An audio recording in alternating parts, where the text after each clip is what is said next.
I'm Josy Paul, and I'm here to talk about the making of the tagline for ISPP. It started really with the brief when I met with Luis Miranda, who said that there's a need for change. The current tagline may not be working for the future, so could we relook at that? And he shared some of the thoughts that the team had internally, and he also shared a lot of information about ISPP, which was very useful, which is the next stage, which is the stage of immersion. I spent a lot of time reading about the institution, about what's going on there. I read all about the students, and I got a deep sense of what the institution is all about, and that was immersion. And then I went to the third stage, which is the interviews. So now I conducted an interview with Dr. O.P. Agarwal, or O.P. as you call him, and with Louis again. And again, those interviews were very enlightening. It gave me a sense of the change that you were seeking. O.P. Was very inspiring. He told me about where India is going and why policymakers need to change the way they're looking at the world and at India.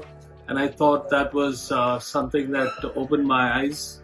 And then I began to put down various possible lines, or what I call articulations.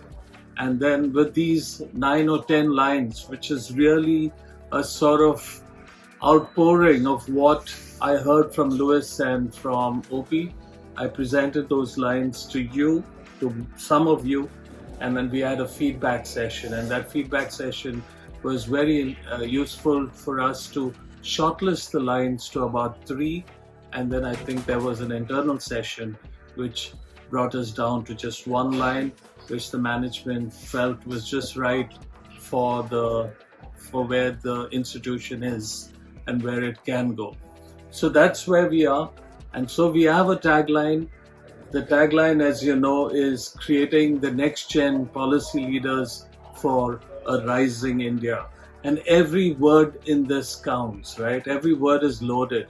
If you look at the word creating, it's so confident. It's about where today is, it's where tomorrow is, or where tomorrow is going to be. It's active, creating the next gen. It's so tech, and at the same time, it's telling you that of things that are going to come. The next gen policy leaders, not just policy makers, policy leaders. People are going to lead the change and understand the change. Policy leaders, and then the most important, rising India, right? Because we know that's where India is going. That's our sense of excitement for the future. And so we've got to plan and change for that rising India. And so when we put the whole line together, you realize how important this line is, because this represents like a lighthouse for the institution. It tells us where we are, it tells us where we are going, and it tells us the kind of people who are going to make it happen. So congratulations, and see you, and thank you for letting me speak about it.